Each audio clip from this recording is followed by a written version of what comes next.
Hello दोस्तों, कैसे हैं आप। अक्सर मैं आपके सामने नई नई जानकारी लाता रहता हूं। जो आप कमेंट करते हैं उन पर वीडियो जरूर बनाता हूं। तो दोस्तों, आज हम बात करने वाले हैं जिनकी नियुक्ति होने वाली है, उनके काफ़ी कमेंट आ रहे हैं, तो उस संबंध में मैं कुछ क्वेश्चन लेकर आया हूँ। साथ में दोस्तों, जो चयनित सूची में हैं लेकिन जिन्हें स्कूल अलॉट नहीं किया है, उस विषय में भी हम बात करने वाले हैं कि आगे आपको क्या करना चाहिए। साथ में जो वेटिंग वाले हैं, क्योंकि वेटिंग क्लियर होना यहाँ पर बहुत ज़रूरी है। बहुत से लोग उसी आस में बैठे हुए थे कि हमारी पहली वेटिंग है, 8वीं वेटिंग है, 10वीं वेटिंग है, तो फर्स्ट राउंड में हमारी वेटिंग क्लियर होनी ही होनी, और ये अपने आप में सच्चाई थी, लेकिन ऐसा हुआ नहीं। तो उस संबंध में हम क्या कर सकते हैं। तो दोस्तों, सबसे पहले आपको नियुक्ति मिल गई है जिन्होंने स्कूल ज्वाइन कर लिया है। और बहुत से भाई बहनों ने कमेंट में कहा कि सर, शनिवार को हमने क्लास भी अटेंड की, हम पढ़ा कर भी आए, और वो एक जो एक्सपीरियंस था, ऐसे कहते हैं कि चातक जो पक्षी होता है ना, और वो स्वाति नक्षत्र में जो बूंद टपकती है ना, उसके लिए ही बैठा रहता है कि मेरी प्यास बुझ जाएगी, वो वाली फीलिंग थी। तो बहुत खुशी हुई और अपने अनुभव शेयर करते रहें जिससे कि और लोगों को प्रेरणा मिले। दोस्तों, तो सभी को बहुत बहुत बधाई हो। बहुत से लोग जो हैं घर पर भी मिलने आए और उन्होंने अपनी खुशी में मुझे शामिल किया, उसके लिए उन सभी को थैंक्स है। और कुछ लोगों को ये पता नहीं था कि अतुल कुमार शर्मा जो है वो दिव्यांग है, यानी कि हैंडीकैप है। हालांकि मैंने अपने अबाउट में लिख रखा है इस चैनल के में, और मैं अक्सर इस पर बात भी करता रहता हूँ, क्योंकि यही मेरी स्ट्रेंथ है। यदि आज कुछ भी हूँ वो इसी स्ट्रेंथ की वजह से हूँ कि मैं दिव्यांग हूँ, और उसको मैं अपनी सबसे बड़ी ताकत मानता हूँ। लेकिन बहुत से लोगों को पता नहीं था, तो उनको थोड़ा सा दुख हुआ, लेकिन कोई बात नहीं है। आपने जो मुझे खुशी दी है ना, उससे बढ़कर कोई खुशी हो नहीं सकती। पहला होता है कि जिले से नियुक्ति आदेश मिलेगा सर, क्योंकि अभी भी बहुत से लोगों ने जो है स्कूल ज्वाइन नहीं की है। उनके मन में संशय है कि सर, हम जिस जिले में रह रहे हैं उस जिले से हमें नियुक्ति आदेश मिलेगा, या फिर हमारी जिस जिले में पोस्टिंग हुई है उस जिले से हमें नियुक्ति आदेश मिलेगा। दोस्तों, जिस जिले में आपकी पोस्टिंग हुई है उसी जिले के जिले कार्यालय में आप जाएंगे और फिर क्या करेंगे, एक आवेदन लिख लेना। साधारण सा आवेदन होता है, घबराए नहीं। आवेदन के नाम से भी बहुत से लोग घबरा जाते हैं। घबराने की आवश्यकता नहीं है कि ये हमारी नियुक्ति लिस्ट जो है या नियुक्ति आदेश जो है वो जारी हुआ है, और नियुक्ति आदेश वही है जो पोर्टल पर डला हुआ है, चाहे एजुकेशन डिपार्टमेंट पर, चाहे MP ऑनलाइन पर, जिसमें आपका नाम है। ठीक है, तो पहली फोटोकॉपी और जहां पर नाम है उसकी फोटोकॉपी लगाकर एक आवेदन लिख लेना कि ऐसे ऐसे ये आदेश जारी हुआ है नियुक्ति के संबंध में। तो जो हमारे DO साहब हैं उन्हें ये आवेदन आप देंगे, तो फिर वो अपनी तरफ से एक आदेश देंगे, और वो केंद्र के लिए होगा, जिस केंद्र में भी आपका स्कूल आता है, और वो आपको वो आदेश दे देंगे। ठीक है, उसके बाद आप वहाँ पर हाजिर हो जाना जिस केंद्र पर है। केंद्र वाले आपको दिशा निर्देश कर देंगे कि आप स्कूल पे हाजिर हो जाएं। तो ये प्रोसेस है, साधारण प्रोसेस है, बिल्कुल घबराएं नहीं। ठीक है, आप मध्य प्रदेश से बाहर के हैं, समय लग रहा है, कोई प्रॉब्लम नहीं, 15 दिन है, कोई दिक्कत नहीं।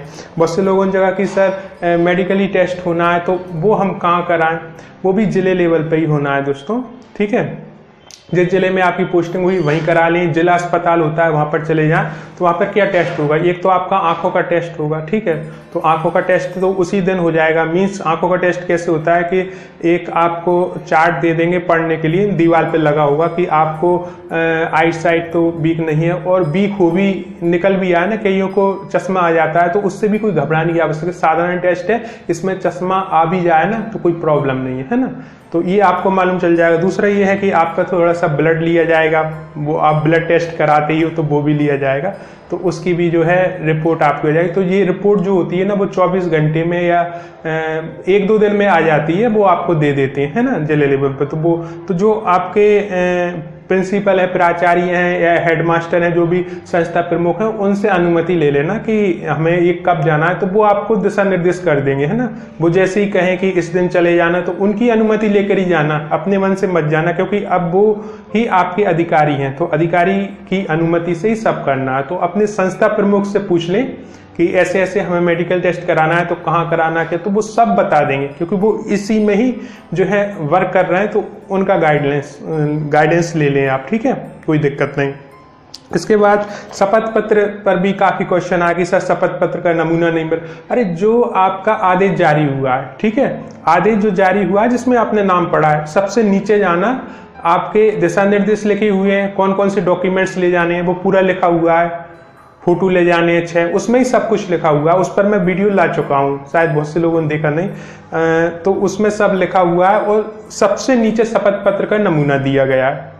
आप जिस जिले में भी हो या कहीं से भी बनवा लें, वकील के पास चले जाएं और कह दें ये जो शपथ पत्र, हमें ऐसा शपथ पत्र चाहिए और हमारी ज्वाइनिंग संबंधित, तो वो मुश्किल से आपको 30-35 मिनट में वो बना के दे देंगे। टाइप करना है और वो उन्हें सब प्रोसेस पता रहती है वकीलों को, तो वो हाल आपको बना के दे देंगे। तो कहीं से कहीं तक कोई प्रॉब्लम नहीं, टेंशन मत लिया करो। आप टेंशन में ऐसे ऐसे कमेंट करते हो, चिंता में, सर ऐसा ऐसा, अरे कुछ नहीं है। पहले तो ये है कि टेंशन फ्री हो जाओ और फिर काम करो, ठीक है। टेंशन से काम बिगड़ते हैं, टेंशन फ्री रहो और फिर काम करो, सब हो जाएगा। इसके बाद हम उन लोगों पे आते हैं दोस्तों जो एक तरह से होल्ड पर डाल दिए गए। होल्ड पर मतलब उनकी चयन सूची में तो नाम आ चुका है लेकिन उन्हें स्कूल अलॉट नहीं हुए। अब वो क्या करें? ना तो वो इधर के हैं, ना तो वो ये कह सकते कि हमारी वेटिंग क्लियर नहीं हुई है, ना वो ये कह सकते कि हमें स्कूल क्यों नहीं मिला है, वो तो बीच में अटक गए। अब वो हंसें कि ना हंसें, ये बीच वाली बात हो गई ना। जब स्कूल अलॉट हो जाता, आपने फाइनल चयन सूची निकाली थी, तो उस हिसाब से अब यहाँ पर एक चीज और देखें दोस्तों कि निर्विवादित जो सीटें हैं वो काफी ज्यादा है, उससे कम पर जो है भर्ती हो रही है दोस्तों, ठीक है। मींस आप ये मान लो कि 17,000 वर्ग एक में पोस्टें थी, जिसमें ये कहा यह गया था कि 15,000 फर्स्ट राउंड में और 2,000 सेकेंड राउंड में, और प्लस जो भी बचेंगी उनकी भर्ती होगी, ठीक है, सेकेंड राउंड में। और डीपीआई की बात करें तो 5670 आपकी वर्ग 2 की थी, ठीक है दोस्तों। तो ऐसे कुल मिलाकर हम देखें टोटल तो 22,000 से ऊपर समथिंग भर्ती थी आपकी, 22,000 से ऊपर निकल जाती हैं ये सारी पोस्टें, चाहे वर्ग 1 और वर्ग 2 डीपीआई के मिलाकर। लेकिन उनमें से बहुत कम पदों पर भर्ती हो रही है दोस्तों। देखा जाए तो 12,000 समथिंग पद है। और यदि आप बात करें कि हम तो निर्विवादित पदों पर ही भर्ती कर रहे थे, तो भी भर्ती ज़्यादा होनी थी, लेकिन किस हिसाब से उन्होंने इतने ही पद निकाले हैं? उन्होंने कहा यही है कि जो 13% होल्ड है उसको छोड़कर हमने लिस्ट बना दी है, भर्ती कर दी है। लेकिन 13% होल्ड भी आप लेकर देखते ना तो ज़्यादा पदों पर भर्ती होनी थी। तो अब वो लोग तो अटक गए। तो आप एक काम कर सकते हैं कि अपना एक विरोध जरूर दर्ज कराएं कि जो हमारी नियुक्ति है वो इतने पर होनी चाहिए थी, लेकिन आपने कम सीटों पे, तो वो हमें पहले क्लियर कर दें। और बहुत से भाई बहनों का सूचना के अधिकार के तहत क्या हम इसकी डिमांड कर सकते हैं? बिल्कुल कर सकते हैं दोस्तों, कोई दिक्कत नहीं है। सूचना का अधिकार है, उसके तहत आप ये मांग कर सकते हैं कि आपने किस हिसाब से, यदि आप 13% होल्ड के हिसाब से भी कह रहे हो तब भी ज़्यादा पदों पर भर्ती होनी थी, ज़्यादा पदों पर नियुक्ति होनी थी। तो वो एक डाटा मिल जाए, और बहुत जल्दी आरटीआई बहुत से लोग लगाने वाले हैं, तो डाटा निकल के सामने आएगा। और जहाँ तक मैं बात करूँ आपके वेटिंग वालों की, वेटिंग का प्रोसेस ये होता है कि जब आपकी प्रवर्तिक चयन सूची, प्रवर्तिक प्रतीक्षा सूची जारी होती है, उसके बाद डॉक्यूमेंट वेरिफिकेशन होता है, उसके बाद कुछ लोग जाते हैं रिजेक्ट में और कुछ लोग हो जाते हैं सिलेक्ट में। चाहे मैं बात करूँ आपकी वेटिंग लिस्ट की, क्योंकि वेटिंग लिस्ट यदि होल्ड पे है तो दो चीज़ें कैटेगरी उसमें क्लियर होनी चाहिए वेटिंग वालों का कि आप सिलेक्शन में हैं कि रिजेक्ट में हैं। रिजेक्ट में हैं तो उसका कारण मेंशन होना चाहिए। ये आपके 2016-17 में छत्तीसगढ़ में नियुक्ति शिक्षकों की हुई थी, तो उसमें जो रिजेक्ट हुए थे उनके कारण लिखा हुआ था सामने कि रिजेक्ट किया था, वो मार्क किया गया था कि इस कारण से रिजेक्ट हुआ है, और उन्हें 7 दिन का या 15 दिन का टाइम भी दिया गया था कि यदि आपको लगता है कि आप गलत तरीके से रिजेक्ट हुए हैं तो अपील कर सकते हैं। ये तो यही प्रोसेस होता है शिक्षक भर्ती का। लेकिन यहाँ पे हुआ क्या, फाइनल चयन सूची तो जारी कर दी, लेकिन वेटिंग की जो फाइनल सूची होती है, वेटिंग की जो फाइनल सूची होती है वो कहाँ जारी की है? अभी तो नहीं की है ना, वही प्रवर्तिक वेटिंग ही चल रही ना, प्रवर्तिक प्रतीक्षा सूची चल रही ना, फाइनल प्रतीक्षा सूची कहाँ जारी की? वो की नहीं। तो आप 18 तारीख तक ईमेल के माध्यम से, चाहे वर्ग 1 हो और वर्ग 2 वालों को भी कहा गया है कि आप डाक विभाग के माध्यम से जिस संभाग में आप आते हैं उस संभाग संयुक्त को, जो संभाग आयुक्त होते हैं उनको जो है आप अवगत कराएं। यदि कोई प्रॉब्लम है तो इससे अवगत कराना है दोस्तों। इस पर मैं आपकी मुहिम लाने वाला हूं। हमारे जो भाई बहन होल्ड पर हैं उनके संबंध में आवाज़ उठानी है, और जो हमारे वेटिंग में हैं भाई बहन उनके संबंध में आवाज़ उठानी है, क्योंकि जिनका सिलेक्शन हो गया और जिन्होंने ज्वाइन कर लिया अब कोई खतरा उनके पे है नहीं। पहले ये होता कि कहीं उन्हें दिक्कत ना हो जाए कि उनकी ज्वाइनिंग होते होते बहुत सारे रोड़े अटक ही जाती हैं दोस्तों, लेकिन ये है कि उनकी ज्वाइनिंग हो गई है, नियुक्ति हो गई है, स्कूल मिल गए, वो आराम से अपने पढ़ा रहे हैं और मंडे से पढ़ाना शुरू करेंगे, तो उनका तो काम हो गया। और ये आप सभी की जागरूकता और एकता है। अब हुआ ये कि उपचुनाव थे दोस्तों, और वहाँ पर लगातार मामा जी नियुक्ति दे दो नियुक्ति, बहुत से लोग पहुँचते थे हर जगह, तो वो एक प्रेशर बन रहा था। तो उन्होंने इस नियुक्ति को 3 भागों में बांट दिया है। मैं आपको सीधा बताऊं, पहला तो उन्होंने भागों में बांट दिया कि पहला भाग तो वो हो गया जो कि वेटिंग में है, ठीक है। उन्हें कोई क्लियर गाइडेंस अभी है नहीं कि उन्हें क्या होगा क्या नहीं होगा। उन्होंने कहा कि जब सीटें खाली रह जाएंगी तो हम उससे उठाएंगे। अरे फाइनल प्रतीक्षा सूची तो जारी करो कि कितने लोग प्रतीक्षा सूची में से रिजेक्ट हुए हैं, कितने लोग प्रतीक्षा सूची में से सेलेक्ट हुए हैं, ठीक है। तो वो फाइनल सूची, और यदि प्रतीक्षा सूची में से कोई रिजेक्ट हुआ है तो उसका कारण भी तो मेंशन होना चाहिए ना।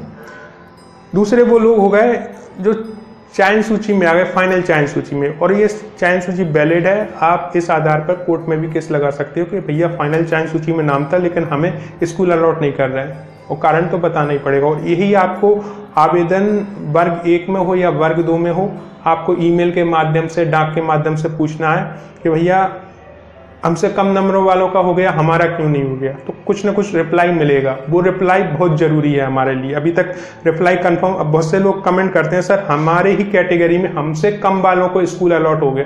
अरे तो उस पर लगाओ ना आपत्ति।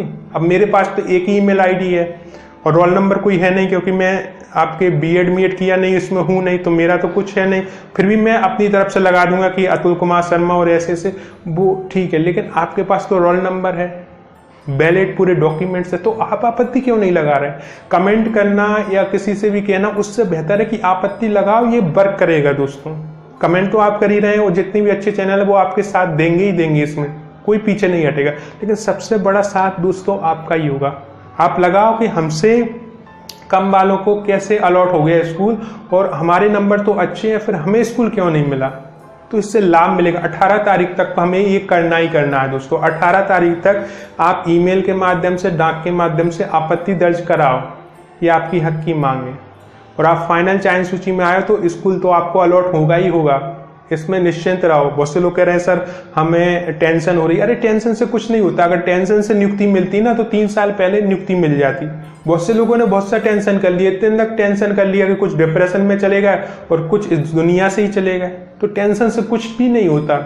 टेंशन करने की आवश्यकता नहीं है, सोल्यूशन पर फोकस करने की आवश्यकता है। सोल्यूशन यही है कि अभी ईमेल के और डाक के माध्यम से जितनी आपत्ति आप लगा सको, और वैलिड आपत्ति लगाना है। ऐसा नहीं कि कुछ भी आपत्ति लगा दी, वैलिड आपत्ति कि भैया ये नाम है उसका, इसके नंबर हमसे कम थे, इसको आपने स्कूल अलॉट कर दिया, हमको क्यों नहीं किया, कारण बताएं। वेटिंग में हम थे, आपने फाइनल चयन सूची जारी कर दी, फाइनल प्रतीक्षा सूची जारी क्यों नहीं की, उसका कारण बताएं। यदि आप गलत तरीके से रिजेक्ट हुए हो तो वो भी पूछे कि हम रिजेक्ट क्यों हुए हैं, वो तो कारण बताएं।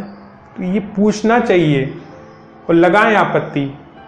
और MP ऑनलाइन पर ईमेल आईडी डली हुई है, मैंने एक वीडियो बना दिया था आपत्ति पर कैसे लगाते हैं। यदि ना भी आया हो, वो मीन्स आपने ना देखा हो, तो मैं दूसरा वीडियो बना दूंगा, फिर से बना दूं, कोई दिक्कत नहीं है। लेकिन सबसे पहले आपका सहयोग चाहिए दोस्तों। ये 3 भागों में जो भर्ती बढ़ गई है ना, चलो जिनका नियुक्ति हो गई उनके लिए तो ठीक है, लेकिन 2 भाग तो पक्के ही बन गए हैं। एक जो चयन सूची में है लेकिन स्कूल अलॉट नहीं हुआ, एक वो जो वेटिंग में। आपको साथ में आना पड़ेगा, तभी आपका संगठन जो है मजबूत हो पाएगा दोस्तों।